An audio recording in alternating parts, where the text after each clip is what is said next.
ਸਾਰੇ ਵਿਦਿਆਰਥੀਆਂ ਨੂੰ ਪਿਆਰ ਭਰੀ ਸਤਿ ਸ਼੍ਰੀ ਅਕਾਲ।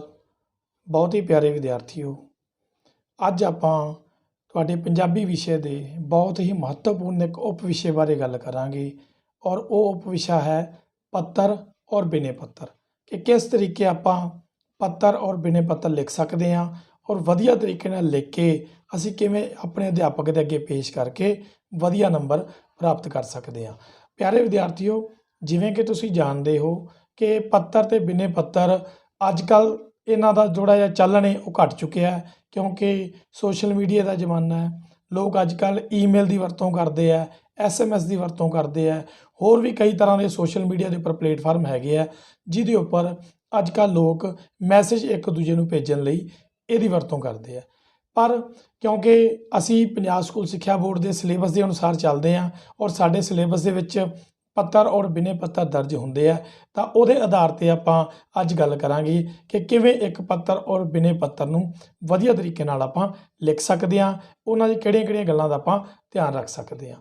ਤਾਂ ਸਭ ਤੋਂ ਪਹਿਲਾਂ ਪਿਆਰੇ ਵਿਦਿਆਰਥੀਓ, ਆਪਾਂ ਗੱਲ ਕਰਾਂਗੇ ਕਿ ਪੱਤਰ ਕਿੰਨੇ ਤਰ੍ਹਾਂ ਦੇ ਹੁੰਦੇ ਹਨ ਜਾਂ ਬਿਨੇ ਪੱਤਰ ਕਿੰਨੇ ਤਰ੍ਹਾਂ ਦੇ ਹੁੰਦੇ ਹਨ। ਮੁੱਖ ਰੂਪ ਵਿੱਚ ਜਿਹੜੀਆਂ ਚਿੱਠੀਆਂ ਹੁੰਦੀਆਂ ਉਹ ਪਿਆਰੇ ਵਿਦਿਆਰਥੀਓ 3 ਪ੍ਰਕਾਰ ਦੀਆਂ ਹੁੰਦੀਆਂ। ਨੰਬਰ 1, ਨਿੱਜੀ ਚਿੱਠੀਆਂ। ਉਹ ਚਿੱਠੀਆਂ ਜਿਹੜੀਆਂ ਅਸੀਂ ਆਪਣੇ ਰਿਸ਼ਤੇਦਾਰ, ਦੋਸਤ ਮਿੱਤਰ ਜਾਂ ਭੈਣ ਭਰਾਵਾਂ ਨੂੰ ਲਿਖਦੇ ਹਾਂ, ਉਹਨਾਂ ਨੂੰ ਅਸੀਂ ਨਿੱਜੀ ਚਿੱਠੀਆਂ ਵੀ ਕਹਿੰਦੇ ਹਾਂ। ਦੂਜੇ ਤਰ੍ਹਾਂ ਦੀ ਜਿਹੜੀ ਕਿਸਮ ਹੈ ਉਹ ਹੈ ਸਰਕਾਰੀ ਚਿੱਠੀਆਂ। ਸਰਕਾਰੀ ਚਿੱਠੀਆਂ ਜਿਹਦੇ ਵਿੱਚ ਪ੍ਰਾਰਥਨਾ ਪੱਤਰ ਆ ਜਾਂਦੇ ਆ, ਜਿਹਦੇ ਵਿੱਚ ਅਸੀਂ ਬੇਨਤੀ ਪੱਤਰ ਕਰਦੇ ਹਾਂ, ਜਿੱਦਾਂ ਆਪਾਂ ਸਕੂਲ ਦੇ ਵਿੱਚ ਬੇਨਤੀ ਕਰਦੇ ਹਾਂ ਜਾਂ ਜਿੱਦਾਂ ਆਪਾਂ ਸਾਈਕਲ ਚੋਰੀ ਦੀ ਰਿਪੋਰਟ ਲਿਖਵਾਉਣੇ ਆ SHO ਸਾਹਿਬ ਨੂੰ ਜਾਂ ਡਾਕੀ ਦੀ ਸ਼ਿਕਾਇਤ ਕਰਨ ਨੂੰ ਮੁੱਖ ਪੋਸਟ ਅਫਸਰ ਨੂੰ ਕਹਿੰਦੇ ਅਸੀਂ। ਤਾਂ ਸਾਰੇ ਆਪਣੇ ਕੀ ਹੁੰਦੇ ਆ, ਇਹ ਪ੍ਰਾਰਥਨਾ ਪੱਤਰ ਹੁੰਦੇ ਆ ਜਿਹੜੇ ਅਸੀਂ ਲਿਖਦੇ ਹਾਂ ਔਰ ਆਪਣੀ ਗੱਲ ਸਰਕਾਰੀ ਅਫਸਰਾਂ ਦੇ ਅੱਗੇ ਪੇਸ਼ ਕਰਦੇ ਹਾਂ। ਤਾਂ ਤੀਜੇ ਤਰ੍ਹਾਂ ਦੀ ਚਿੱਠੀ ਜਿਹੜੀ ਹੈ ਪਿਆਰੇ ਵਿਦਿਆਰਥੀਓ, ਉਹ ਹੈ ਵਪਾਰਕ ਚਿੱਠੀਆਂ। ਔਰ ਵਪਾਰਕ ਚਿੱਠੀਆਂ ਜਿਹੜੀਆਂ ਹੁੰਦੀਆਂ ਉਹ ਵਪਾਰ ਨਾਲ ਸੰਬੰਧਿਤ ਹੁੰਦੀਆਂ। ਇਸ ਤਰ੍ਹਾਂ ਦੀਆਂ ਚਿੱਠੀਆਂ ਆਮ ਤੌਰ 'ਤੇ ਵਪਾਰ ਨੂੰ ਪ੍ਰਫੁੱਲਤ ਕਰਨ ਲਈ ਜਾਂ ਵਪਾਰ ਦਾ ਲੈਣ ਦੇਣ ਕਰਨ ਲਈ ਹੁੰਦੀਆਂ। ਜਿਸ ਤਰ੍ਹਾਂ ਕੋਈ ਇੱਕ ਵਪਾਰੀ ਆਪਣੇ ਗਾਹਕ ਨੂੰ ਕੋਈ ਵਸਤੂ ਭੇਜ ਰਿਹਾ ਤਾਂ ਉੱਦਾਂ ਦੀ ਵੀ ਚਿੱਠੀ ਹੋ ਸਕਦੀ ਹੈ, ਜਾਂ ਗਾਹਕ ਆਪਣੇ ਦੁਕਾਨਦਾਰ ਨੂੰ ਕੋਈ ਚਿੱਠੀ ਲਿਖ ਰਿਹਾ ਵਪਾਰ ਨਾਲ ਸੰਬੰਧਿਤ, ਤਾਂ ਉਹ ਵੀ ਵਪਾਰਕ ਚਿੱਠੀਆਂ ਦੀ ਕੈਟਾਗਰੀ 'ਚ ਆਉਂਦੇ ਆ। ਤਾਂ 3 ਤਰ੍ਹਾਂ ਦੀਆਂ ਆਪਾਂ ਜਿਹੜੀਆਂ ਚਿੱਠੀਆਂ ਹੁੰਦੀਆਂ ਉਹ ਦੇਖਦੇ ਹਾਂ। ਅੱਜ ਆਪਾਂ ਜਿਹੜੀ ਗੱਲ ਕਰਨੀ ਹੈ ਉਹ ਅੱਜ ਆਪਾਂ ਗੱਲ ਕਰਾਂਗੇ ਵੀ ਚਿੱਠੀਆਂ ਜਿਹੜੀਆਂ ਹੁੰਦੀਆਂ ਉਹ ਅਸੀਂ ਕਿਸ ਤਰ੍ਹਾਂ ਉਹਨੂੰ ਸ਼ੁਰੂ ਕਰਦੇ ਹਾਂ ਔਰ ਕਿਸ ਤਰ੍ਹਾਂ ਉਹਦੇ ਅੰਤ 'ਤੇ ਅਸੀਂ ਉਹਦੀ ਵਰਤੋਂ ਕਰਦੇ ਔਰ ਕਿਸ ਤਰ੍ਹਾਂ ਅਸੀਂ ਅਖੀਰ 'ਤੇ ਉਹਨਾਂ ਨੂੰ ਲਿਖਦੇ ਹੁੰਦੇ ਹਾਂ। ਇਹ ਸਾਰੀ ਗੱਲ ਅੱਜ ਆਪਾਂ ਇਹਦੇ ਵਿੱਚ ਕਰਾਂਗੇ ਕਿ ਇੱਕ ਚਿੱਠੀ ਨੂੰ ਅਸੀਂ ਕਿਸ ਤਰ੍ਹਾਂ ਲਿਖਾਂਗੇ। ਦੇਖੋ, ਜਿਵੇਂ ਕਿ ਅਸੀਂ ਲਿਖਦੇ ਹਾਂ ਵੀ ਨਿੱਜੀ ਚਿੱਠੀਆਂ ਨੂੰ ਅਸੀਂ ਜਦੋਂ ਸ਼ੁਰੂ ਕਰਨਾ ਹੈ ਤਾਂ ਅਸੀਂ ਕਿਹਨੂੰ ਨਿੱਜੀ ਚਿੱਠੀ ਜਿਹੜੀ ਹੈ ਉਹ ਲਿਖ ਸਕਦੇ ਹਾਂ। ਤਾਂ ਜਿਵੇਂ ਕਿ ਮੈਂ ਤੁਹਾਨੂੰ ਪਹਿਲਾਂ ਹੀ ਦੱਸਿਆ ਸੀ ਕਿ ਨਿੱਜੀ ਚਿੱਠੀ ਅਸੀਂ ਆਪਦੇ ਪਿਤਾ ਜੀ, ਮਾਤਾ ਜੀ, ਭੈਣ ਭਰਾ, ਦੋਸਤ ਮਿੱਤਰ, ਰਿਸ਼ਤੇਦਾਰ, ਉਹਨਾਂ ਸਾਰਿਆਂ ਨੂੰ ਆਪਾਂ ਜਿਹੜੀ ਚਿੱਠੀਆਂ ਲਿਖਦੇ ਹਾਂ ਉਹ ਸਾਰੀਆਂ ਨਿੱਜੀ ਚਿੱਠੀਆਂ ਹੁੰਦੀਆਂ। ਔਰ ਇਹਦੇ ਆਰੰਭ ਵਿੱਚ ਕੀ ਲਿਖਦੇ ਹਾਂ ਔਰ ਅੰਤ ਵਿੱਚ ਕੀ ਲਿਖਦੇ ਹਾਂ, ਇਹਦੇ ਬਾਰੇ ਜੇ ਆਪਾਂ ਗੱਲ ਕਰੀਏ ਤਾਂ ਜੇ ਅਸੀਂ ਪਿਤਾ ਜੀ ਨੂੰ ਚਿੱਠੀ ਲਿਖ ਰਹੇ ਹਾਂ ਤਾਂ ਜਿੱਦਾਂ ਕਿ ਪਿਤਾ ਜੀ ਸਾਡੇ ਤੋਂ ਵੱਡੇ ਨੇ ਤਾਂ ਅਸੀਂ ਸ਼ੁਰੂ ਵਿੱਚ ਉਹਨਾਂ ਨੂੰ ਲਿਖਾਂਗੇ ਕਿ ਮਾਣਯੋਗ ਜਾਂ ਸਤਿਕਾਰਯੋਗ ਪਿਤਾ ਜੀ। ਇਸੇ ਤਰ੍ਹਾਂ ਜਦੋਂ ਇਸ ਚਿੱਠੀ ਦਾ ਆਪਾਂ ਅੰਤ ਕਰਾਂਗੇ ਤਾਂ ਅੰਤ 'ਤੇ ਅਸੀਂ ਪਿਤਾ ਜੀ ਨੂੰ ਕੀ ਲਿਖਾਂਗੇ, ਆਪ ਦਾ ਪਿਆਰਾ ਪੁੱਤਰ। ਇਸੇ ਤਰ੍ਹਾਂ ਜਦੋਂ ਅਸੀਂ ਚਿੱਠੀ ਲਿਖ ਰਹੇ ਹਾਂ ਆਪਣੇ ਮਾਤਾ ਜੀ ਨੂੰ ਤਾਂ ਉਸੇ ਤਰ੍ਹਾਂ ਸਤਿਕਾਰਯੋਗ ਜਾਂ ਪੂਜਨੀਕ ਮਾਤਾ ਜੀ ਆ ਜਾਏਗਾ ਔਰ ਅੰਤ 'ਤੇ ਆਪ ਦਾ ਪਿਆਰਾ ਪੁੱਤਰ ਆ ਜਾਏਗਾ। ਔਰ ਜੇ ਲੜਕੀਆਂ ਲਿਖ ਰਹੀਆਂ ਤਾਂ ਉਹ ਆਪ ਜੀ ਦੀ ਪਿਆਰੀ ਪੁੱਤਰੀ ਲਿਖ ਸਕਦੀਆਂ।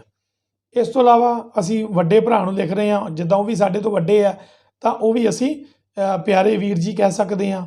ਔਰ ਉਸ ਤੋਂ ਬਾਅਦ ਅੰਤ 'ਤੇ ਤੁਹਾਡਾ ਛੋਟਾ ਭਰਾ ਜਾਂ ਤੁਹਾਡਾ ਛੋਟਾ ਵੀਰ। ਇਸ ਤੋਂ ਅੱਗੇ ਛੋਟੇ ਭਰਾ ਨੂੰ ਜੇ ਅਸੀਂ ਲਿਖਣੀ ਹੁੰਦੀ ਹੈ ਤਾਂ ਛੋਟੇ ਭਰਾ ਨੂੰ ਅਸੀਂ ਲਿਖਾਂਗੇ ਪਿਆਰੇ, ਕਿਉਂਕਿ ਉਹ ਸਾਡੇ ਤੋਂ ਛੋਟਾ ਹੈ, ਇਸ ਕਰਕੇ ਅਸੀਂ ਉਹਨੂੰ ਉਹਦਾ ਨਾਮ ਲੈ ਕੇ ਵੀ ਬੁਲਾ ਸਕਦੇ ਹਾਂ। ਜਿੱਦਾਂ ਪਿਆਰੇ ਰਾਮ, ਪਿਆਰੇ ਸੁਰਜੀਤ, ਕੋਈ ਵੀ ਤੁਸੀਂ ਜਿਹੜਾ ਵੀ ਤੁਹਾਡੇ ਭਰਾ ਦਾ ਨਾਮ ਹੈਗਾ ਉਹ ਤੁਸੀਂ ਇਸ ਚਿੱਠੀ ਦੇ ਵਿੱਚ ਦਰਜ ਕਰ ਸਕਦੇ ਹੋ। ਤਾਂ ਅੰਤ 'ਤੇ ਆਪਾਂ ਕੀ ਲਿਖਾਂਗੇ, ਤੇਰਾ ਵੱਡਾ ਵੀਰ। ਤਾਂ ਇਸ ਤਰ੍ਹਾਂ ਅੱਗੇ ਆਪਾਂ ਹੈਗਾ ਕਿ ਆਪਾਂ ਮਿੱਤਰ ਨੂੰ ਲਿਖ ਰਹੇ ਹਾਂ ਤਾਂ ਮਿੱਤਰ ਨੂੰ ਅਸੀਂ ਕੀ ਕਹਾਂਗੇ, ਆਰੰਭ ਕਰਨ ਲੱਗੇ ਲਿਖਾਂਗੇ ਪਿਆਰੇ ਦੋਸਤ ਜਾਂ ਪਿਆਰੇ ਮਿੱਤਰ। ਇੱਥੇ ਅਸੀਂ ਉਹਦਾ ਨਾਮ ਵੀ ਲਿਖ ਸਕਦੇ ਹਾਂ ਪਿਆਰੇ ਦੋਸਤ ਉਹਦਾ ਨਾਮ ਵੀ ਲਿਖ ਸਕਦੇ, ਜਿੱਦਾਂ ਪਿਆਰੇ ਦੋਸਤ ਮਨਜੀਤ, ਤੁਸੀਂ ਇੱਦਾਂ ਵੀ ਲਿਖ ਸਕਦੇ ਹੋ। ਅਤੇ ਇਸ ਤਰ੍ਹਾਂ ਜਦੋਂ ਆਪਾਂ ਅਖੀਰ ਕਰਨਾ ਹੈ, ਅੰਤ ਲਿਖਣਾ ਹੈ, ਤਾਂ ਅੰਤ 'ਤੇ ਆਪਾਂ ਲਿਖਾਂਗੇ ਤੇਰਾ ਮਿੱਤਰ। ਠੀਕ ਹੈ ਜੀ। ਤਾਂ ਇਸੇ ਤਰ੍ਹਾਂ ਅਗਲੀ ਚਿੱਠੀ ਦੀ ਆਪਣੀ ਲਿਖਣ ਦੇ ਢੰਗ ਹੈਗਾ ਕਿ ਜਿੱਦਾਂ ਆਪਾਂ ਕਿਸੇ ਰਿਸ਼ਤੇਦਾਰ ਨੂੰ ਲਿਖ ਰਹੇ ਹਾਂ, ਤਾਂ ਰਿਸ਼ਤੇਦਾਰ ਉਹ ਕੋਈ ਵੀ ਹੋ ਸਕਦਾ, ਚਾਹੇ ਉਹ ਤੁਹਾਡਾ ਚਾਚਾ ਜੀ ਹੈ, ਚਾਹੇ ਤੁਹਾਡੇ ਮਾਤਾ ਜੀ ਹੈ, ਚਾਹੇ ਤੁਹਾਡੇ ਪਿਤਾ ਜੀ ਹੈ, ਚਾਹੇ ਤੁਹਾਡਾ ਵੱਡਾ ਭਰਾ ਹੈ, ਜਾਂ ਕੋਈ ਵੀ ਰਿਸ਼ਤੇਦਾਰ ਤੁਹਾਡਾ ਹੋ ਸਕਦਾ, ਕੋਈ ਮਾਮਾ ਹੋ ਸਕਦਾ, ਕੋਈ ਮਾਮੀ ਹੋ ਸਕਦੀ, ਕੋਈ ਵੀ ਰਿਸ਼ਤੇਦਾਰ ਤੁਹਾਡਾ ਹੈਗਾ, ਤਾਂ ਤੁਸੀਂ ਉੱਥੇ ਰਿਸ਼ਤਾ ਲਿਖਣਾ। ਜਿੱਦਾਂ ਆਪਾਂ ਲਿਖਿਆ ਸਤਿਕਾਰਯੋਗ, ਤਾਂ ਖਾਲੀ ਜਗ੍ਹਾ ਛੱਡੀ ਔਰ ਬਰੈਕਟ 'ਚ ਆਪਾਂ ਲਿਖਿਆ ਹੋਇਆ ਰਿਸ਼ਤਾ, ਤਾਂ ਭਾਵ ਕਿ ਜੇ ਤੁਸੀਂ ਆਪਦੇ ਚਾਚਾ ਜੀ ਨੂੰ ਲਿਖ ਰਹੇ ਹੋ ਤਾਂ ਸਤਿਕਾਰਯੋਗ ਚਾਚਾ ਜੀ ਲਿਖਣਾ। ਆਪਾਂ ਇੱਥੇ ਧਿਆਨ ਰੱਖਣਾ ਪਿਆਰੇ ਵਿਦਿਆਰਥੀਓ, ਜਦੋਂ ਅਸੀਂ ਆਪਣੇ ਤੋਂ ਵੱਡੇ ਨੂੰ ਕੋਈ ਚਿੱਠੀ ਲਿਖ ਰਹੇ ਹੁੰਦੇ ਹਾਂ ਤਾਂ ਉੱਥੇ ਅਸੀਂ ਕਦੇ ਵੀ ਉਹਨਾਂ ਦਾ ਨਾਮ ਵਿੱਚ ਦਰਜ ਨਹੀਂ ਕਰਨਾ ਹੁੰਦਾ। ਸਤਿਕਾਰਯੋਗ ਲਿਖ ਕੇ ਉਸ ਤੋਂ ਅੱਗੇ ਅਸੀਂ ਉਹਨਾਂ ਦਾ ਜੋ ਸਾਡਾ ਉਹਨਾਂ ਨਾਲ ਰਿਸ਼ਤਾ ਹੈ ਉਹਦੇ ਬਾਰੇ ਅਸੀਂ ਲਿਖਾਂਗੇ ਕਿ ਸਤਿਕਾਰਯੋਗ ਮਾਮਾ ਜੀ, ਜਾਂ ਸਤਿਕਾਰਯੋਗ ਚਾਚਾ ਜੀ, ਜਾਂ ਸਤਿਕਾਰਯੋਗ ਮਾਤਾ ਪਿਤਾ ਜੀ, ਜੋ ਵੀ ਅਸੀਂ ਲਿਖ ਰਹੇ ਹਾਂ। ਔਰ ਇਸੇ ਤਰ੍ਹਾਂ ਜਦੋਂ ਅਖੀਰ ਅਸੀਂ ਕਰਦੇ ਹਾਂ ਇਸ ਤਰ੍ਹਾਂ ਦੀ ਨਿੱਜੀ ਪੱਤਰਾਂ ਦੀ, ਤਾਂ ਆਪ ਦਾ ਜਿੱਦਾਂ ਰਿਸ਼ਤਾ ਹੈ ਬਰੈਕਟ ਦੇ, ਹੁਣ ਰਿਸ਼ਤਾ ਭਾਵ ਕਿ ਜੇ ਤੁਸੀਂ ਆਪਦੇ ਚਾਚਾ ਜੀ ਨੂੰ ਲਿਖ ਰਹੇ ਹੋ ਤਾਂ ਅਸੀਂ ਉੱਥੇ ਕੀ ਲਿਖਾਂਗੇ, ਆਪ ਦਾ ਭਤੀਜਾ ਜਾਂ ਆਪ ਦੀ ਭਤੀਜੀ। ਇਸੇ ਤਰ੍ਹਾਂ ਜੇ ਮਾਮਾ ਜੀ ਨੂੰ ਲਿਖ ਰਹੇ ਹੋ ਤਾਂ ਆਪ ਦਾ ਭਾਣਜਾ ਜਾਂ ਆਪ ਦੀ ਭਾਣਜੀ। ਇਸ ਤਰ੍ਹਾਂ ਤੁਸੀਂ ਅੰਤ 'ਤੇ ਲਿਖਣਾ। ਤਾਂ ਇਸ ਤਰ੍ਹਾਂ ਅੱਗੇ ਹੈਗਾ, ਤੁਸੀਂ ਕਿਸੇ ਅਣਜਾਣ ਨੂੰ ਚਿੱਠੀ ਲਿਖ ਰਹੇ ਹੋ, ਤਾਂ ਜਿੱਦਾਂ ਆਪਾਂ ਕਹਿੰਦੇ ਹਾਂ ਕਿ ਮੁੱਖ ਥਾਣਾ ਅਫਸਰ ਨੂੰ ਅਸੀਂ ਲਿਖ ਰਹੇ ਹਾਂ, ਜਾਂ ਅਸੀਂ ਪੋਸਟ ਅਫਸਰ ਨੂੰ ਲਿਖ ਰਹੇ ਹਾਂ, ਹੈ ਨਾ, ਇੱਦਾਂ ਦੀ ਚਿੱਠੀ ਕੋਈ ਤੁਸੀਂ ਲਿਖ ਰਹੇ ਹੋ, ਤਾਂ ਉੱਥੇ ਤੁਸੀਂ ਉਹਨਾਂ ਨੂੰ ਸੰਬੋਧਨ ਕਰਨ ਲੱਗਿਆ ਸ਼੍ਰੀਮਾਨ ਜੀ ਜਾਂ ਸ਼੍ਰੀਮਤੀ ਜੀ ਕਹੋਗੇ। ਔਰ ਅਖੀਰ 'ਤੇ ਤੁਸੀਂ ਇਹਦੇ ਵਿੱਚ ਲਿਖੋਗੇ ਆਪ ਦਾ ਸ਼ੁਭ ਚਿੰਤਕ। ਤਾਂ ਇਸ ਤਰ੍ਹਾਂ ਇਹ ਹੈ ਤੁਹਾਡਾ ਚਿੱਠੀਆਂ ਦਾ ਢੰਗ ਕਿ ਕਿਸ ਤਰ੍ਹਾਂ ਅਸੀਂ ਚਿੱਠੀਆਂ ਨੂੰ ਸ਼ੁਰੂ ਕਰਨਾ ਹੈ, ਕਿਹੜੇ ਰਿਸ਼ਤੇਦਾਰ ਨੂੰ ਲਿਖਣੀ ਹੈ, ਕਿਸ ਤਰੀਕੇ ਨਾਲ ਅਸੀਂ ਲਿਖਣੀ ਹੈ, ਔਰ ਉਹਦੇ ਅੰਤ ਦੇ ਵਿੱਚ ਅਸੀਂ ਕਿਹੜੇ ਸ਼ਬਦ ਵਰਤਨੇ ਆ। ਪਿਆਰੇ ਵਿਦਿਆਰਥੀਓ, ਇਹਨਾਂ ਸਾਰੀਆਂ ਗੱਲਾਂ ਦਾ ਬਹੁਤ ਜ਼ਿਆਦਾ ਸਾਨੂੰ ਧਿਆਨ ਰੱਖਣਾ ਪੈਂਦਾ ਹੁੰਦਾ, ਕਿਉਂਕਿ ਇਹਨਾਂ ਦੇ ਬਕਾਇਦਾ ਸਾਡੇ ਪੇਪਰ ਦੇ ਵਿੱਚ ਨੰਬਰ ਹੁੰਦੇ ਆ। ਕੋਈ ਵੀ ਅਸੀਂ ਜਿਹੜੀ ਚਿੱਠੀ ਹੈ ਜਾਂ ਪੱਤਰ ਹੈ ਜਾਂ ਬਿਨੇ ਪੱਤਰ ਹੈ, ਉਹਨੂੰ ਜਦੋਂ ਅਸੀਂ ਸ਼ੁਰੂ ਕਰਦੇ ਹਾਂ ਤਾਂ ਸ਼ੁਰੂ ਵਿੱਚ ਕਿਹੜੀਆਂ ਗੱਲਾਂ ਅਸੀਂ ਲਿਖਣੀਆਂ ਔਰ ਅਖੀਰ 'ਤੇ ਅਸੀਂ ਕਿਹੜੀਆਂ ਗੱਲਾਂ ਲਿਖਣੀਆਂ, ਇਹਨਾਂ ਦਾ ਖਾਸ ਤੌਰ 'ਤੇ ਅਸੀਂ ਧਿਆਨ ਰੱਖਣਾ ਹੁੰਦਾ। ਔਰ ਇਹਦੇ ਬਕਾਇਦਾ ਸਾਨੂੰ ਨੰਬਰ ਮਿਲਦੇ ਆ। ਉਹ ਜਿਹੜਾ ਵਿਚਕਾਰਲਾ ਮੱਧ ਵਾਲਾ ਭਾਗ ਹੁੰਦਾ ਉਹ ਅਸੀਂ ਉਸੇ ਤਰ੍ਹਾਂ ਜਿੱਦਾਂ ਜਿਸ ਨਾਲ ਸਾਡਾ ਸੰਬੰਧਿਤ ਚਿੱਠੀ ਹੈ ਜਾਂ ਬਿਨੇ ਪੱਤਰ ਹੈ ਉਹ ਅਸੀਂ ਲਿਖ ਦੇਣਾ ਹੁੰਦਾ। ਤਾਂ ਇਸ ਤੋਂ ਅੱਗੇ ਹੁਣ ਆਪਾਂ ਗੱਲ ਅੱਜ ਇਸ ਟੌਪਿਕ ਵਿੱਚ ਆਪਾਂ ਜਿਹੜੀ ਗੱਲ ਕਰਨੀ ਹੈ ਉਹ ਆਪਾਂ ਲਿਖਣੀ ਕਿ ਨਿੱਜੀ ਪੱਤਰ ਅਸੀਂ ਲਿਖ ਰਹੇ ਹਾਂ ਕਿਸੇ ਨੂੰ। ਠੀਕ ਹੈ ਜੀ। ਤਾਂ ਨਿੱਜੀ ਪੱਤਰ ਦੇ ਵਿੱਚ ਅਸੀਂ ਉਹਦੀ ਕਿਹੜੇ ਨੁਕਤਿਆਂ ਦਾ ਧਿਆਨ ਰੱਖਣਾ ਹੁੰਦਾ, ਕਿਹੜੀਆਂ ਗੱਲਾਂ ਦਾ ਅਸੀਂ ਧਿਆਨ ਰੱਖਣਾ, ਉਹਦੇ ਬਾਰੇ ਆਪਾਂ ਗੱਲ ਕਰਾਂਗੇ ਕਿ ਸਾਂਝੇ ਰੂਪ ਦੇ ਵਿੱਚ ਸਾਨੂੰ ਇੱਕ ਨਿੱਜੀ ਪੱਤਰ ਲਿਖਣ ਲੱਗਿਆਂ ਕਿਹੜੀਆਂ ਗੱਲਾਂ ਦਾ ਧਿਆਨ ਰੱਖਣਾ ਚਾਹੀਦਾ, ਉਹਦੇ ਬਾਰੇ ਆਪਾਂ ਗੱਲ ਕਰਦੇ ਹਾਂ। ਹਾਂਜੀ, ਤਾਂ ਨਿੱਜੀ ਪੱਤਰ ਲਿਖਣ ਦਾ ਨੁਕਤਾ ਜਿਹੜਾ ਹੈਗਾ ਉਹ ਤੁਸੀਂ ਬੜੇ ਧਿਆਨ ਨਾਲ ਇਹਨੂੰ ਸਮਝਣਾ ਹੈ, ਕਿਉਂਕਿ ਇਹਦੇ ਬਕਾਇਦਾ ਨੰਬਰ ਹੁੰਦੇ, ਜਿੱਦਾਂ ਕਿ ਮੈਂ ਤੁਹਾਨੂੰ ਪਹਿਲਾਂ ਦੱਸ ਚੁੱਕਿਆ ਕਿ ਇਹਨਾਂ ਦੇ ਨੰਬਰ ਹੁੰਦੇ ਆ। ਔਰ ਬੜੇ ਧਿਆਨ ਨਾਲ ਤੁਸੀਂ ਇਹਨੂੰ ਸਮਝ ਕੇ ਦੇਖਣਾ। ਔਰ ਜੇ ਇੱਕ ਵਾਰੀ ਤੁਹਾਨੂੰ ਸਮਝ ਆ ਗਿਆ ਤਾਂ ਇਹ ਤੁਹਾਨੂੰ ਜਿੰਨੀ ਦੇਰ ਤੁਸੀਂ 8ਵੀਂ 10ਵੀਂ +2 ਤੱਕ ਵੀ ਪੜ੍ਹਦੇ ਹੋ, ਤੁਹਾਡੇ ਚੀਜ਼ਾਂ ਕੰਮ ਆਉਣਗੀਆਂ। ਔਰ ਸਿਰਫ ਇਹਨੂੰ ਧਿਆਨ ਨਾਲ ਸਮਝਣ ਦੀ ਲੋੜ ਹੈ। ਦੇਖੋ, ਜਿੱਦਾਂ ਕਿ ਲਿਖਿਆ ਨਿੱਜੀ ਪੱਤਰ ਲਿਖਣ ਦਾ ਨੁਕਤਾ, ਤਾਂ ਨਿੱਜੀ ਪੱਤਰ ਬਾਰੇ ਆਪਾਂ ਪਹਿਲਾਂ ਹੀ ਗੱਲ ਕਰ ਚੁੱਕੇ ਹਾਂ ਕਿ ਨਿੱਜੀ ਪੱਤਰ ਤੋਂ ਭਾਵ ਉਹ ਪੱਤਰ ਜਿਹੜੇ ਅਸੀਂ ਆਪਣੇ ਕਿਸੇ ਦੋਸਤ, ਮਿੱਤਰ, ਰਿਸ਼ਤੇਦਾਰ ਜਾਂ ਭੈਣ ਭਰਾ ਨੂੰ ਲਿਖਦੇ ਹਾਂ, ਤਾਂ ਉੱਥੇ ਆਪਾਂ ਨਿੱਜੀ ਪੱਤਰਾਂ ਦੀ ਵਰਤੋਂ ਕਰਦੇ ਹਾਂ। ਤਾਂ ਇਹਦੇ ਵਿੱਚ ਸਭ ਤੋਂ ਪਹਿਲਾਂ ਤਾਂ ਅਸੀਂ ਇਹ ਧਿਆਨ ਰੱਖਣਾ ਕਿ ਜਿਹੜਾ ਅਸੀਂ ਇੱਥੇ ਐਡਰੈਸ ਲਿਖਣਾ, ਸੱਜੇ ਪਾਸੇ ਤੋਂ ਅਸੀਂ ਸ਼ੁਰੂ ਕਰਨਾ ਹੁੰਦਾ। ਸਭ ਤੋਂ ਪਹਿਲਾਂ ਤਾਂ ਇਹ ਧਿਆਨ ਰੱਖਣਾ ਕਿ ਇਹਨਾਂ ਵਿੱਚ ਸੇਵਾ ਵਿਖੇ ਅਸੀਂ ਨਹੀਂ ਲਿਖਣਾ ਹੁੰਦਾ। ਅਸੀਂ ਇੱਥੇ ਲਿਖਣਾ ਹੁੰਦਾ ਐਡਰੈਸ। ਔਰ ਉਹ ਐਡਰੈਸ ਕਿਹਦਾ ਹੈ? ਉਹ ਐਡਰੈਸ ਹੈ ਤੁਹਾਡਾ। ਧਿਆਨ ਰੱਖਣਾ, ਉਹ ਐਡਰੈਸ ਕਿਹਦਾ ਹੈ? ਤੁਹਾਡਾ। ਜੇ ਤੁਸੀਂ ਸਕੂਲ 'ਚ ਪੜ੍ਹਦੇ ਪਏ ਹੋ ਤਾਂ ਤੁਸੀਂ ਇੱਥੇ ਲਿਖੋਗੇ ਪ੍ਰੀਖਿਆ ਭਵਨ, ਆਪਣੇ ਸਕੂਲ ਦਾ ਨਾਮ, ਪਿੰਡ ਜਾਂ ਸ਼ਹਿਰ ਦਾ ਨਾਮ ਔਰ ਨਾਲ ਮਿਤੀ। ਔਰ ਦੂਜੇ ਪਾਸੇ ਕਈ ਵਾਰੀ ਸਾਨੂੰ ਕੀ ਹੁੰਦਾ ਉਹਦੇ ਵਿੱਚ, ਜਦੋਂ ਅਸੀਂ ਕੋਈ ਨਿੱਜੀ ਪੱਤਰ ਸਾਨੂੰ ਪੇਪਰ ਦੇ ਵਿੱਚ ਲਿਖਣ ਲਈ ਆਉਂਦਾ ਹੈ ਤਾਂ ਸਾਨੂੰ ਉੱਥੇ ਕੋਈ ਐਡਰੈਸ ਦਿੱਤਾ ਹੁੰਦਾ।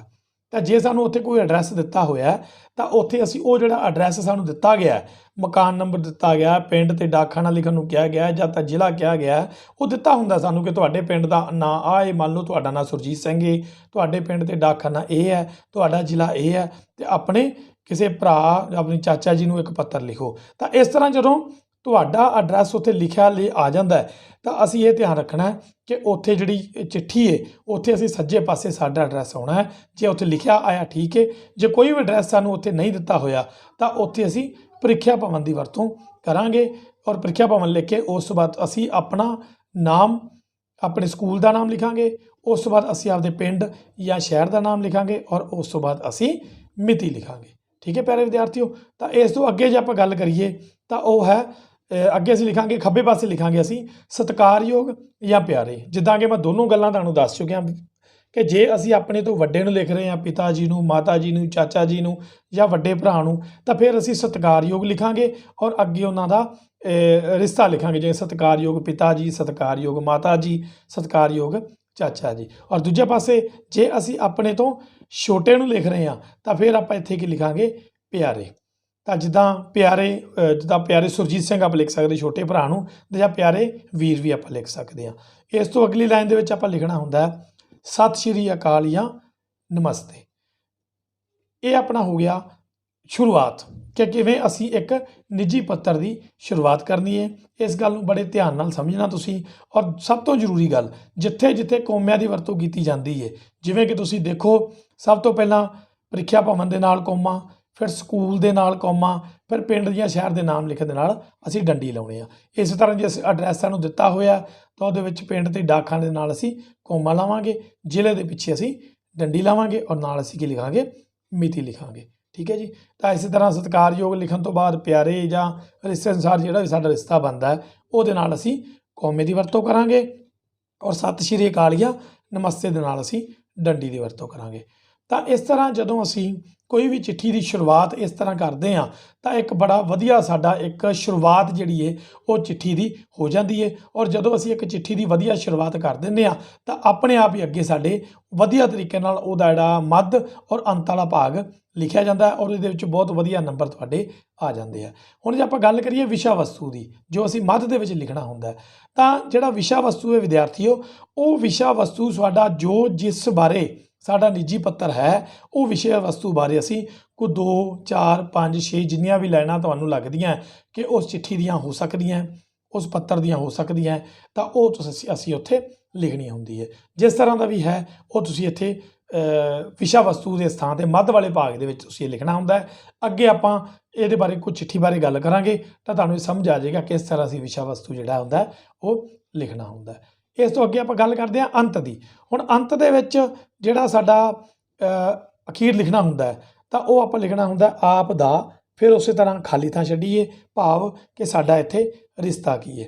ਆਪ ਦਾ ਜਿੱਦਾਂ ਆਪਾਂ ਕਹਿੰਦੇ ਹਾਂ ਕਿ ਭਤੀਜਾ ਜਾਂ ਆਪ ਦਾ ਪੁੱਤਰ ਜਾਂ ਆਪ ਦਾ ਵੀਰ ਜਾਂ ਆਪ ਦਾ ਭਰਾ, ਜੋ ਵੀ ਤੁਹਾਡਾ ਰਿਸ਼ਤਾ ਚਿੱਠੀ ਲਿਖਣ ਵਾਲੇ ਨਾਲ ਹੈ ਉਹਨੂੰ ਤੁਸੀਂ ਇੱਥੇ ਆਪ ਦਾ ਰਿਸ਼ਤਾ ਜਿਹੜਾ ਉਹ ਲਿਖ ਦੇਣਾ। ਇਸ ਤੋਂ ਬਾਅਦ ਅੱਗੇ ਤੁਸੀਂ ਆਪਣਾ ਨਾਮ ਲਿਖਣਾ। ਔਰ ਪਿਆਰੇ ਵਿਦਿਆਰਥੀਓ, ਇੱਥੇ ਸਭ ਤੋਂ ਮੇਨ ਚੀਜ਼ ਜਿਹੜੀ ਜ਼ਰੂਰੀ ਚੀਜ਼ ਹੈ ਉਹਦਾ ਧਿਆਨ ਰੱਖਣਾ ਹੈ ਕਿ ਇੱਥੇ ਤੁਸੀਂ ਕਿਤੇ ਵੀ ਆਪਦਾ ਰੋਲ ਨੰਬਰ ਜਾਂ ਕਲਾਸ ਨਹੀਂ ਲਿਖਣੀ ਹੁੰਦੀ, ਕਿਉਂਕਿ ਇਹ ਚਿੱਠੀ ਲਿਖ ਰਹੇ ਹਾਂ।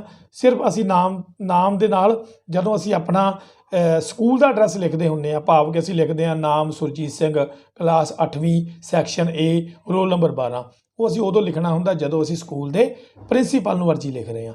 ਪਰ ਇੱਥੇ ਅਸੀਂ ਆਪਣੇ ਇੱਕ ਰਿਸ਼ਤੇਦਾਰ ਨੂੰ ਨਿੱਜੀ ਪੱਤਰ ਲਿਖ ਰਹੇ ਹਾਂ, ਤਾਂ ਇੱਥੇ ਤੁਸੀਂ ਕਦੇ ਵੀ ਆਪਣਾ ਸਕੂਲ ਦਾ ਕੋਈ ਰੋਲ ਨੰਬਰ, ਕੋਈ ਕਲਾਸ ਜਾਂ ਕੋਈ ਸੈਕਸ਼ਨ ਲਿਖਣ ਦੀ ਲੋੜ ਨਹੀਂ ਹੈ। ਸਿਰਫ ਤੁਸੀਂ ਆਪਣਾ ਇੱਕ ਨਾਮ ਲਿਖਣਾ ਹੁੰਦਾ। ਤਾਂ ਇਸ ਤਰ੍ਹਾਂ ਅੱਗੇ ਆਪਾਂ ਗੱਲ ਕਰੀਏ ਤਾਂ ਖੱਬੇ ਪਾਸੇ ਤੁਹਾਡੇ ਇੱਥੇ ਬਣੀ ਹੋਈ ਹੈ ਟਿਕਟ, ਔਰ ਡੱਬਾ ਬਣਿਆ ਹੋਇਆ ਟਿਕਟ ਤੋਂ ਭਾਵ ਕਿ ਜਿਵੇਂ ਤੁਹਾਨੂੰ ਪਤਾ ਹੀ ਹੈ ਕਿ ਡਾਕਖਾਨੇ ਦੇ ਵਿੱਚ ਜਦੋਂ ਅਸੀਂ ਕੋਈ ਪੱਤਰ ਪੋਸਟ ਕਰਦੇ ਹਾਂ ਤਾਂ ਉੱਥੇ ਇੱਕ ਟਿਕਟ ਲੱਗਦੀ ਹੈ। ਤਾਂ ਉਹਦੇ ਨਾਲ ਕੀ ਹੁੰਦਾ, ਇੱਕ ਅਸੀਂ ਜਗ੍ਹਾ ਹੁੰਦੀ ਹੈ ਜਿੱਥੇ ਅਸੀਂ ਇਹ ਲਿਖਦੇ ਹਾਂ ਕਿ ਅਸੀਂ ਚਿੱਠੀ ਕਿਹਨੂੰ ਭੇਜ ਰਹੇ ਹਾਂ। ਜਿੱਦਾਂ ਕਿ ਇੱਥੇ ਤੁਹਾਡੇ ਬਣਿਆ ਹੋਇਆ ਦੇਖੋ ਨਾਮ ਔਰ ਉਸ ਤੋਂ ਬਾਅਦ ਪਤਾ ਲਿਖਿਆ ਹੋਇਆ।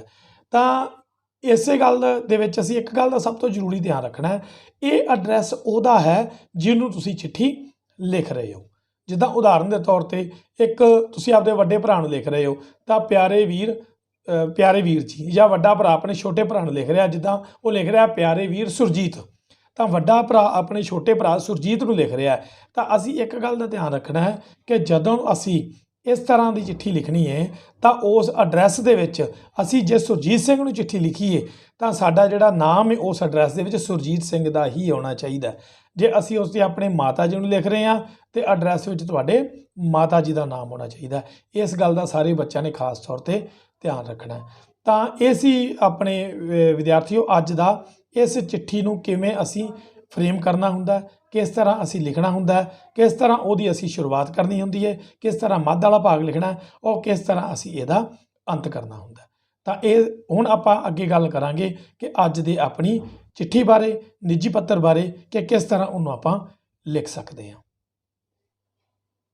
ਤਾਂ ਅੱਜ ਦੀ ਚਿੱਠੀ ਬਾਰੇ ਜੇ ਆਪਾਂ ਗੱਲ ਕਰੀਏ ਤਾਂ ਨਿੱਜੀ ਚਿੱਠੀ ਦੇ ਵਿੱਚ ਅੱਜ ਦੀ ਜਿਹੜੀ ਆਪਣੀ ਚਿੱਠੀ ਹੈ ਉਹ ਹੈ ਕਿ ਤੁਹਾਡੇ ਸਕੂਲ ਦੇ ਵਿੱਚ ਕੋਈ ਸਾਲਾਨਾ ਸਮਾਗਮ ਹੋਇਆ ਔਰ ਉਹਦੇ ਬਾਰੇ ਤੁਸੀਂ ਆਪਣੇ ਮਾਤਾ ਜੀ ਨੂੰ ਜਾਣਕਾਰੀ ਦੇਣੀ ਹੈ।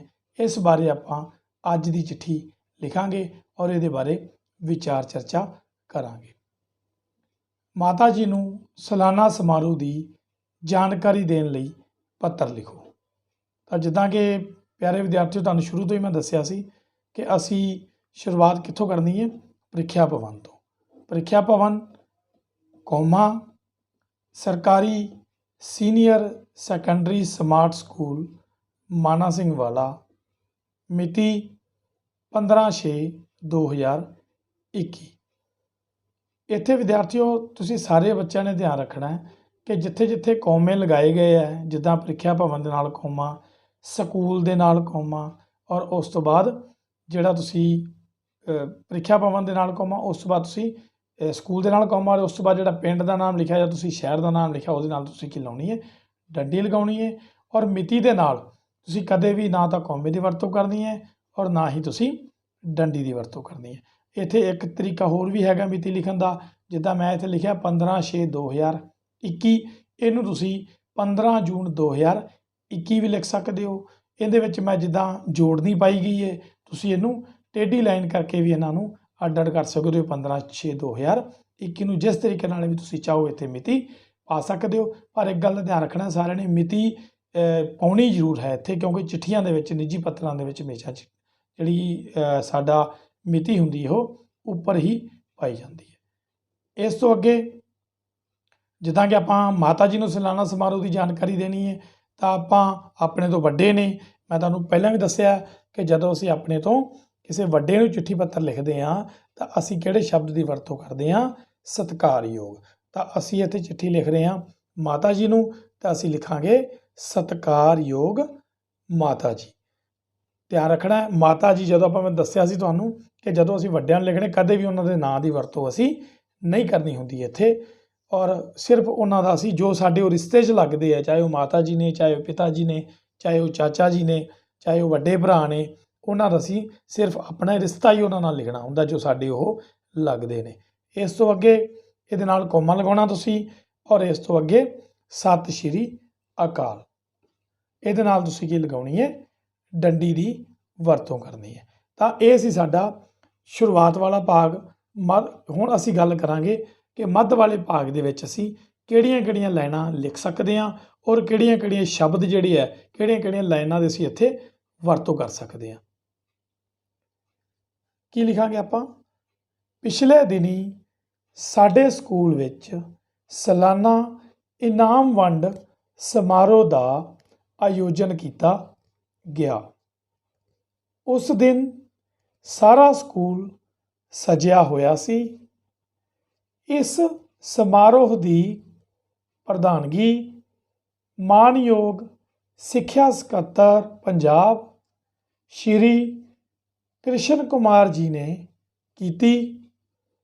ਉਹ 11 ਵਜੇ ਸਕੂਲ ਪਹੁੰਚ ਗਏ। ਸਕੂਲ ਬੈਂਡ ਦੀ ਟੀਮ ਨੇ ਸਨਮਾਨ ਵਿੱਚ ਸਵਾਗਤੀ ਧੁਨ ਵਜਾਈ। ਇਸ ਤੋਂ ਅੱਗੇ ਅਸੀਂ ਪਹਿਰਾ ਬਦਲ ਸਕਦੇ ਹਾਂ, ਨਵਾਂ ਪਹਿਰੇ ਦੀ ਸ਼ੁਰੂਆਤ ਅਸੀਂ ਕਰਾਂਗੇ। ਉਸ ਤੋਂ ਬਾਅਦ ਉਹਨਾਂ ਜ਼ਿਲ੍ਹਾ ਸਿੱਖਿਆ ਅਫਸਰ ਬ੍ਰੈਕਟ ਵਿੱਚ ਅਸੀਂ ਲਿਖਾਂਗੇ ਸੈਕੰਡਰੀ ਸਿੱਖਿਆ। ਤਾਂ ਵਿਦਿਆਰਥੀਆਂ ਨੂੰ ਮੈਂ ਜਾਣਕਾਰੀ ਦੇਣਾ ਚਾਹਾਂਗਾ ਕਿ ਜਿੱਦਾਂ ਦੋ ਤਰ੍ਹਾਂ ਦੇ ਆਪਣੇ ਜ਼ਿਲ੍ਹਾ ਸਿੱਖਿਆ ਅਫਸਰ ਹੁੰਦੇ ਨੇ। ਇੱਕ ਹੁੰਦੇ ਆ ਐਲੀਮੈਂਟਰੀ ਸਿੱਖਿਆ ਜੋ ਪਹਿਲੀ ਤੋਂ 5ਵੀਂ ਤੱਕ ਸਕੂਲਾਂ ਨਾਲ ਸੰਬੰਧਿਤ ਹੁੰਦੇ ਆ, ਔਰ ਉਸ ਤੋਂ ਉੱਪਰ ਹੁੰਦੇ ਆ ਸੈਕੰਡਰੀ ਸਿੱਖਿਆ ਜੋ ਕਿ 6ਵੀਂ ਤੋਂ +2 ਜਮਾਤਾਂ ਲਈ ਹੁੰਦੇ ਆ। ਤਾਂ ਅਸੀਂ ਇੱਥੇ ਕੀ ਲਿਖਾਂਗੇ? ਜ਼ਿਲ੍ਹਾ ਸਿੱਖਿਆ ਅਫਸਰ ਸੈਕੰਡਰੀ ਸਿੱਖਿਆ। ਅਤੇ ਪ੍ਰਿੰਸੀਪਲ ਜੀ ਨਾਲ ਸਾਡੇ ਸਕੂਲ ਦਾ ਮੁਆਇਨਾ ਕੀਤਾ। ਇਸ ਤੋਂ ਬਾਅਦ ਸਾਡੇ ਪ੍ਰਿੰਸੀਪਲ ਜੀ ਨੇ ਸਮਾਰੋਹ ਵਿੱਚ ਸਕੂਲ ਦੀਆਂ ਪ੍ਰਾਪਤੀਆਂ ਦੀ ਰਿਪੋਰਟ ਪੜ੍ਹੀ। ਮੁੱਖ ਮਹਿਮਾਨ ਅਤੇ ਆਏ ਹੋਏ ਹੋਰ ਮਹਿਮਾਨਾਂ ਨੇ ਸਾਡੇ ਸਕੂਲ ਦੀ ਬਹੁਤ ਪ੍ਰਸ਼ੰਸਾ ਕੀਤੀ। ਇਸ ਤੋਂ ਬਾਅਦ ਵੱਖ-ਵੱਖ ਖੇਤਰ ਵਿੱਚ ਪ੍ਰਾਪਤੀਆਂ ਕਰਨ ਵਾਲੇ ਵਿਦਿਆਰਥੀਆਂ ਨੂੰ ਇਨਾਮ ਵੰਡੇ ਗਏ। ਅੰਤ ਵਿੱਚ ਸਕੂਲ ਸਟਾਫ ਵੱਲੋਂ ਆਏ ਮਹਿਮਾਨਾਂ ਦਾ ਧੰਨਵਾਦ ਕੀਤਾ ਗਿਆ। ਸਾਲਾਨਾ ਸਮਾਰੋਹ ਦਾ ਇਹ ਦਿਨ ਮੇਰੇ ਲਈ ਉਤਸ਼ਾਹ ਭਰਿਆ ਸੀ। ਮੇਰੇ ਵੱਲੋਂ ਪਿਤਾ ਜੀ ਅਤੇ ਵੱਡੇ ਭਰਾ ਨੂੰ ਪ੍ਰਣਾਮ। ਤਾਂ ਇਹ ਸੀ ਸਾਡਾ ਮੱਧ ਦਾ ਭਾਗ, ਕਿ ਕਿਸ ਤਰ੍ਹਾਂ ਅਸੀਂ ਮੱਧ ਭਾਗ ਦੇ ਵਿੱਚ ਕਿਹੜੀਆਂ ਲਾਈਨਾਂ ਦੀ ਵਰਤੋਂ ਇਹ ਚਿੱਠੀ ਲਿਖਣ ਲਈ ਕਰ ਸਕਦੇ ਹਾਂ।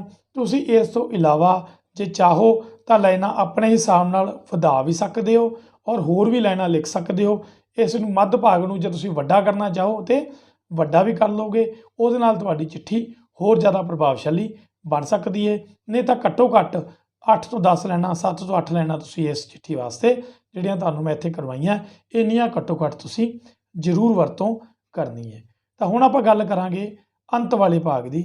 ਤਾਂ ਜਿੱਦਾਂ ਆਪਾਂ ਗੱਲ ਕੀਤੀ ਸੀ ਕਿ ਅਸੀਂ ਆਪਣੇ ਤੋਂ ਵੱਡੇ ਨੂੰ ਲਿਖ ਰਹੇ ਹਾਂ ਇਹ ਚਿੱਠੀ, ਉਹ ਸਾਡੇ ਮਾਤਾ ਜੀ ਨੇ, ਤਾਂ ਅਸੀਂ ਉਹਨਾਂ ਦੇ ਕੀ ਹੋਏ? ਸਪੁੱਤਰ। ਤਾਂ ਅਸੀਂ ਉਹਨਾਂ ਦੇ ਸਪੁੱਤਰ ਹਾਂ, ਤਾਂ ਅਸੀਂ ਇੱਥੇ ਕੀ ਲਿਖਾਂਗੇ? ਆਪ ਦਾ ਸਪੁੱਤਰ ਕਰਨ ਸਿੰਘ। ਇਸੇ ਤਰ੍ਹਾਂ ਖੱਬੇ ਪਾਸੇ ਅਸੀਂ ਐਡਰੈਸ ਲਿਖਣਾ ਹੁੰਦਾ ਹੈ ਜਿਨ੍ਹਾਂ ਨੂੰ ਅਸੀਂ ਚਿੱਠੀ ਭੇਜ ਰਹੇ ਹਾਂ। ਜਿੱਦਾਂ ਕਿ ਅਸੀਂ ਚਿੱਠੀ ਲਿਖ ਰਹੇ ਹਾਂ ਆਪਣੇ ਮਾਤਾ ਜੀ ਨੂੰ, ਤਾਂ ਇੱਥੇ ਆਪਾਂ ਮਾਤਾ ਜੀ ਦਾ ਨਾਮ ਲਿਖਾਂਗੇ, ਸ਼੍ਰੀਮਤੀ ਮਨਦੀਪ ਕੌਰ, 240 ਮਾਡਲ ਟਾਊਨ, ਲੁਧਿਆਣਾ।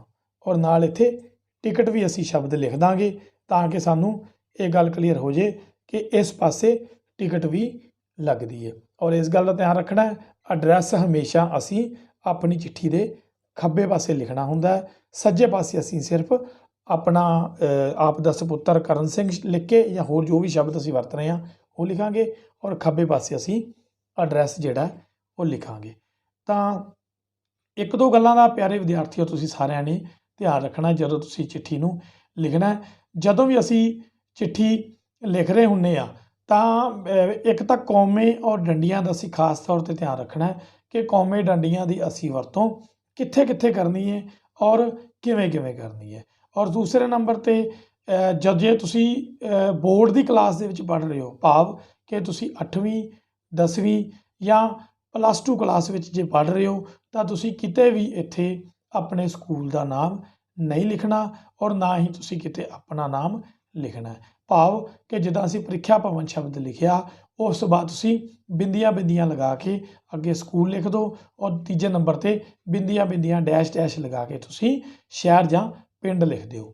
ਔਰ ਨਾਲ ਮਿਤੀ ਪਾਉਣ ਤੋਂ ਬਾਅਦ ਖੱਬੇ ਪਾਸੇ ਤੁਸੀਂ ਜੇ ਤੁਹਾਨੂੰ ਇੱਥੇ ਤੁਸੀਂ ਆਪਣੇ ਮਾਤਾ ਜੀ ਨੂੰ ਸਤਿ ਸ਼੍ਰੀ ਅਕਾਲ ਜਾਂ ਨਮਸਤੇ ਬੁਲਾਉਣ ਤੋਂ ਬਾਅਦ ਆਪਣੀ ਚਿੱਠੀ ਸ਼ੁਰੂ ਕਰੋ। ਔਰ ਇਸੇ ਤਰ੍ਹਾਂ ਜਦੋਂ ਤੁਹਾਡੀ ਚਿੱਠੀ ਦਾ ਅੰਤ ਹੁੰਦਾ ਤਾਂ ਅੰਤ 'ਤੇ ਵੀ ਤੁਸੀਂ ਆਪਣਾ ਨਾਮ, ਆਪਣਾ ਕਲਾਸ, ਔਰ ਸਭ ਤੋਂ ਪਹਿਲਾਂ ਤਾਂ ਨਾਮ, ਕਲਾਸ ਔਰ ਰੋਲ ਨੰਬਰ ਦੀ ਇੱਥੇ ਵਰਤੋਂ ਤੁਸੀਂ ਬਿਲਕੁਲ ਹੀ ਨਹੀਂ ਕਰਨੀ। ਕੋਈ ਵੀ ਚਿੱਠੀ ਤੁਸੀਂ ਲਿਖ ਰਹੇ ਹੋ, ਚਾਹੇ ਤੁਸੀਂ ਬੋਰਡ ਦੀ ਕਲਾਸ ਦੇ ਬੱਚੇ ਹੋ, ਚਾਹੇ ਤੁਸੀਂ ਨੌਨ ਬੋਰਡ ਕਲਾਸ ਦੇ ਬੱਚੇ ਹੋ, ਤੁਸੀਂ ਕਦੇ ਵੀ ਇੱਥੇ ਆਪਣਾ ਐਡਰੈਸ ਦੇ ਨਾਲ ਜਿੱਥੇ ਤੁਸੀਂ ਆਪਦਾ ਨਾਮ ਲਿਖ ਰਹੇ ਹੋ ਸਿਰਫ ਆਪਣਾ ਨਾਮ ਲਿਖਣਾ ਹੈ। ਉਸ ਤੋਂ ਇਲਾਵਾ ਆਪਣੀ ਕਲਾਸ, ਆਪਣਾ ਸੈਕਸ਼ਨ ਜਾਂ ਆਪਣਾ ਰੋਲ ਨੰਬਰ ਨਹੀਂ ਲਿਖਣਾ। ਚਾਹੇ ਤੁਸੀਂ ਬੋਰਡ ਦੀ ਕਲਾਸ ਦੇ ਬੱਚੇ ਹੋ, ਚਾਹੇ ਤੁਸੀਂ ਨੌਨ ਬੋਰਡ ਕਲਾਸ ਦੇ ਬੱਚੇ ਹੋ। ਬਸ ਇੰਨਾ ਧਿਆਨ ਰੱਖਣਾ ਕਿ ਜੇ ਤੁਸੀਂ ਬੋਰਡ ਦੀ ਕਲਾਸ ਦੇ ਬੱਚੇ ਹੋ ਤਾਂ ਤੁਸੀਂ ਕਿਤੇ ਵੀ ਉੱਥੇ ਆਪਦਾ ਨਾਮ ਥੱਲੇ ਨਹੀਂ ਲਿਖੋਗੇ, ਸਿਰਫ ਤੁਸੀਂ ਲਿਖੋਗੇ ਆਪ ਦਾ ਪੁੱਤਰ, ਥੱਲੇ ਆਪਣਾ ਨਾਮ ਲਿਖਣ ਦੀ ਥਾਂ 'ਤੇ ਉੱਥੇ ਬਿੰਦੀਆਂ ਲਗਾ ਦੋਗੇ। ਔਰ ਖੱਬੇ ਪਾਸੇ ਤੁਸੀਂ ਜਿਹੜਾ ਐਡਰੈਸ ਲਿਖਣਾ ਹੈ ਉਹ ਤੁਸੀਂ ਐਡਰੈਸ ਲਿਖ ਸਕਦੇ ਹੋ। ਉਹ ਚਾਹੇ ਤੁਸੀਂ ਬੋਰਡ ਦੀ ਕਲਾਸ ਦੇ ਬੱਚੇ ਹੋ, ਚਾਹੇ ਤੁਸੀਂ ਨੌਨ ਬੋਰਡ ਕਲਾਸ ਦੇ ਹੋ। ਬੋਰਡ ਦੀ ਕਲਾਸ ਦਾ ਭਾਵ ਮੇਰਾ 8ਵੀਂ 10ਵੀਂ ਜਾਂ +2, ਔਰ ਨੌਨ ਬੋਰਡ ਕਲਾਸਾਂ ਭਾਵ 6ਵੀਂ 7ਵੀਂ 9ਵੀਂ ਔਰ 11ਵੀਂ। ਇਹ ਕਲਾਸਾਂ ਦੇ ਬੱਚੇ ਜਿਸ ਤਰ੍ਹਾਂ ਮੈਂ ਤੁਹਾਨੂੰ ਇਹ ਚਿੱਠੀ ਦੇ ਵਿੱਚ ਲਿਖਾਇਆ ਇਸੇ ਤਰ੍ਹਾਂ ਹੀ ਲਿਖ ਸਕਦੇ ਆ। ਪਰ ਜੇ ਬੋਰਡ ਕਲਾਸ ਵਾਲੇ ਬੱਚੇ ਉਹ ਆਪਣਾ ਨਾਮ ਜਾਂ ਐਡਰੈਸ ਕੋਈ ਵੀ ਇੱਥੇ ਰੋਲ ਨੰਬਰ ਨਹੀਂ ਲਿਖਣਗੇ। ਔਰ ਹਾਂ, ਐਡਰੈਸ ਦੇ ਵਿੱਚ ਤੁਸੀਂ ਨਾਮ ਲਿਖ ਸਕਦੇ ਹੋ। ਜਿੱਦਾਂ ਅਸੀਂ ਇਸ ਚਿੱਠੀ ਦੇ ਵਿੱਚ ਆਪਣੇ ਮਾਤਾ ਜੀ ਨੂੰ ਅਸੀਂ ਚਿੱਠੀ ਲਿਖੀ ਹੈ ਤਾਂ ਤੁਸੀਂ ਮਾਤਾ ਜੀ ਦਾ ਕੋਈ ਵੀ ਨਾਮ ਇੱਥੇ ਥੱਲੇ ਲਿਖ ਸਕਦੇ ਹੋ। ਕੋਈ ਵੀ ਐਡਰੈਸ ਜਿਹੜਾ ਤੁਸੀਂ ਬਣਾਉਣਾ ਚਾਹੋ ਉਹ ਬਣਾ ਸਕਦੇ ਹੋ। ਇਸ ਤਰ੍ਹਾਂ ਤੁਹਾਡੀ ਜਿਹੜੀ ਚਿੱਠੀ ਇਹ ਪੂਰੀ ਹੋ ਜਾਏਗੀ ਔਰ ਇਸ ਤਰ੍ਹਾਂ ਤੁਹਾਨੂੰ ਕਿਸੇ ਵੀ ਤਰ੍ਹਾਂ ਦੀ ਮੁਸ਼ਕਲ ਦਾ ਸਾਹਮਣਾ ਨਹੀਂ ਕਰਨਾ ਪਏਗਾ। ਸੋ ਮੈਂ ਉਮੀਦ ਕਰਾਂਗਾ ਕਿ ਸਾਰੇ ਬੱਚਿਆਂ ਨੂੰ ਅੱਜ ਵਾਲੀ ਚਿੱਠੀ ਬਹੁਤ ਵਧੀਆ ਤਰੀਕੇ ਨਾਲ ਸਮਝ ਆ ਗਈ ਹੋਏਗੀ। ਔਰ ਜੇ ਤੁਹਾਨੂੰ ਇਹ ਕਿਸੇ ਟਾਈਮ ਪੇਪਰ ਦੇ ਵਿੱਚ ਇਹ ਚਿੱਠੀ ਲਿਖਣੀ ਪਵੇ ਤਾਂ ਮੈਨੂੰ ਉਮੀਦ ਹੈ ਕਿ ਸਾਰੇ ਬੱਚੇ ਇਸ ਚਿੱਠੀ ਨੂੰ ਬਹੁਤ ਵਧੀਆ ਢੰਗ ਨਾਲ ਲਿਖਣਗੇ ਔਰ ਇਹਦੇ ਵਿੱਚੋਂ ਬਹੁਤ ਵਧੀਆ ਨੰਬਰ ਪ੍ਰਾਪਤ ਕਰਨਗੇ। ਸੋ ਅੱਜ ਦੇ ਲਈ ਇੰਨਾ ਹੀ। ਸਾਰੇ ਵਿਦਿਆਰਥੀਆਂ ਦਾ ਬਹੁਤ ਬਹੁਤ ਧੰਨਵਾਦ। ਸਤਿ ਸ਼੍ਰੀ ਅਕਾਲ।